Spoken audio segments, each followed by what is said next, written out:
स्वातत् सवितुर्वरेण्यं भर्गो देवस्य धीमहि धियो यो नः प्रचोदयात्। मित्रों, मैं रामोद पांडे शास्त्री आज कुमारी वैष्णवी चैनल से श्रीमद् देवी भागवत महापुराण सप्तम स्कंध का 11 अध्याय प्रस्तुत करने जा रहा हूँ। प्रस्तुत अध्याय में भगवती जगदम्बा की कृपा से सत्यव्रत का राज्याभिषेक और राजा अरुण द्वारा उन्हें नीति शास्त्र की शिक्षा देना। जन्मेजौवाच वसिष्ठेन च सप्तोऽसौ त्रिशङ्कुनृपतेः सुतः कथं शाप विनुर्मुक्तं मन में ब्रूहि महामते।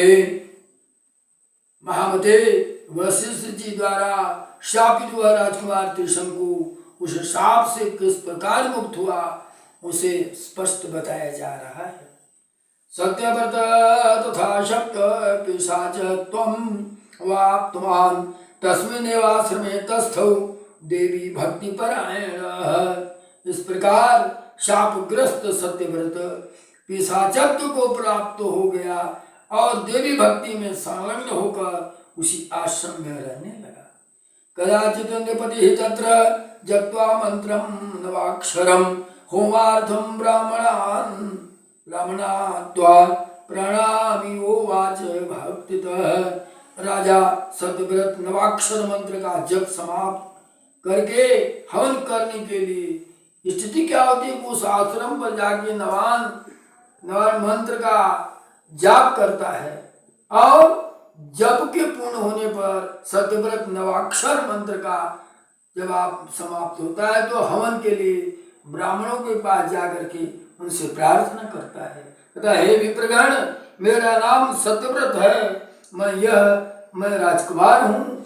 मेरे सर्वविध सुख के लिए आप लोग मेरा यह कार्य संपन्न करें। मैंने नवानाक्षर मंत्र का जाप किया है और इसका दशांश हवन आप लोगों को करना है।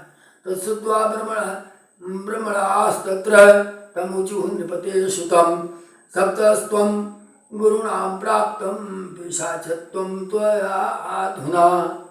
चूंकि इसको गुरु के द्वारा पिशाचत्व का गुण प्राप्त था तो उसी की मुक्ति के लिए यह चाहते थे। पिशाचित्ता से ग्रस्त हो चुके हो, अतः उनकी बात सुनकर राजा अत्यंत दुखित हुए और जीवन को धिक्कार है। जब मैं वन में रहकर क्या करूं, पिताजी मेरा परित्याग कर दिए, गुरुजी मुझे घोर शाप दे दिए, राजा ने राज्य से मैं चित्त होकर के पैशाचिकता को प्राप्त कर लिया, मेरा जीना व्यर्थ है। ऐसा सोच करके वह क्या करता है, तद पृथुपरां कृत्वा चितां काष्ठे निपात्मज सस्मार चंडिका देवी प्रवेशम मनोचिंतन। तत्पश्चात राजकुमार लकड़ियों से बहुत बड़ी चिता तैयार किया और उस चिता में जिंदा अपने को जलाने के लिए उद्यत हो गया। भगवती चंडिका का स्मरण करके उसमें प्रविष्ट होने के लिए तैयार हुआ। तत्पश्चात भगवती महामाया का स्मरण करके उसने चिता प्रज्वलित की और स्नान करके उसमें प्रविष्ट होने के लिए दोनों हाथ जोड़कर चिता के सामने खड़ा हो गया। राजकुमार सत्यव्रत मरने हेतु उद्यत था। ऐसा जान करके भगवती जगदम्बा ज्ञात्वा भगवती तंतु मर्तुं कामं स्महीपतिम् अजगाम तदाकाशं प्रत्यक्षं तस्य चाग्रतः तत्त्वथ दर्शनं देवी तम् उवाच निपात्मजः। सिंहारूढ़ा महाराजा मेघगंभीरया गिरा। माँ वहाँ उपस्थित हो जाती है और महाराज सिंह, हे महाराज, सिंह पर आरूढ़ वेदेवी राजकुमार को दर्शन प्रदान करके मेघ के समान गंभीर वाणी में माता ने कहा, क्या कहा, किम तो व्यवस्थितम साधो हुतासे मातनु त्यज स्थिरो भव महाभाग पिता ते रस सान्वित राज्यं दत्त्वा बने तुभ्यं गतांसि तपसे किल विषादं त्यज हे वीर परसो अहनि भूपते जित्वा कामं ब्रह्मलोकं गमिष्यति एष निश्चयः। स्थिति क्या बनती है कि माता जी कहती हैं, अरे आप यह दुष्प्रयास क्यों कर रहे हो, इस तरह अग्नि में देह त्याग मत करो। हे महाभाग, आप स्वस्थान चित्त हो जाओ। आपके वृद्ध पिता आपको राज्य सौंप कर तपस्या के लिए वन में जाने वाले हैं। हे वीर, शोक का त्याग कीजिए और आपके पिता के मंत्रीगण आपको ले आने के लिए परसों आएंगे। मेरी कृपा से आपको ले आने आएंगे और मेरी कृपा से राज सिंहासन पर आपका अभिषेक करके कामना पर विजय प्राप्त करके ब्रह्मलोक के लिए प्रस्थान करेंगे। ये माता जी का कि फिर अंतर ध्यान हो जाती है। तदा देवी तत्रैव अंतरधीयते राजपुत्रो विरमितो मरणात् पावकात् ततः। अब वो राजा का पुत्र सत्यव्रत अपने मृत्यु की भावना को समाप्त कर दिया। अयोध्या तदागाते नारदेन महात्मनः। तत्पश्चात महात्मा नारद ने अयोध्या में आकर के आरंभ से लेकर सत्यव्रत का सारा वृत्तांत राजा अरुण से कह दिया। अरुण ने जो ही ये बात सुना, अपने मंत्रियों को भेजा उसको बुलाने के लिए और दुखी चित्त होकर के तरह तरह की बात सोचने लगा। प्रत्येक शोक में निमग्न धर्मात्मा राजा अरुण ने मंत्रियों से कहा कि जाओ मेरे पुत्र को खोजकर तुम ले आओ। बस इस दिन मैंने उसे अपने राज्य से बाहर निकाल दिया है। वशिष्ठ जी ने उसे शाप दे दिया है और वह पिशाचत्व बना दिया है। दुख से संतप्त तो वह सत्यव्रत आज अग्नि में प्रवेश करने में तत्पर है, तो उसे जाओ। ऐसा कर करके पुत्र प्रेम में प्रवृत्त मन वाले राजा अत्यंत सत्यव्रत को लाने के लिए अपने सभी मंत्रियों को वहां भेज दिया। वन में जाकर वे मंत्री महात्मा राजकुमार सत्यव्रत को आश्वासन देकर उन्हें सम्मान पूर्वक अयोध्या ले आए।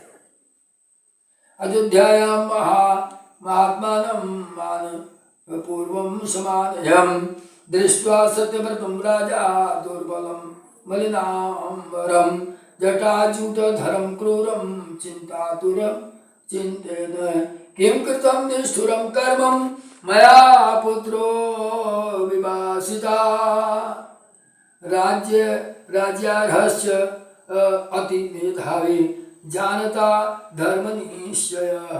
सत्यव्रत को अत्यंत दुर्बल और मलिन वस्त्र धारण किए, बड़े बड़े जटा जूट वाले भयंकर तथा चिंता से व्यग्र देख करके राजा ने सोचा कि मैंने यह कैसा निष्ठुर कर्म कर डाला, जो कि धर्म का वास्तविक स्वरूप जानते हुए मैंने राजपद के योग्य तथा अत्यंत मेधावी पुत्र को इस अपने राज्य से निकाल डाला। ऐसा सोच करके राजा बड़ा ही दुखित हुआ।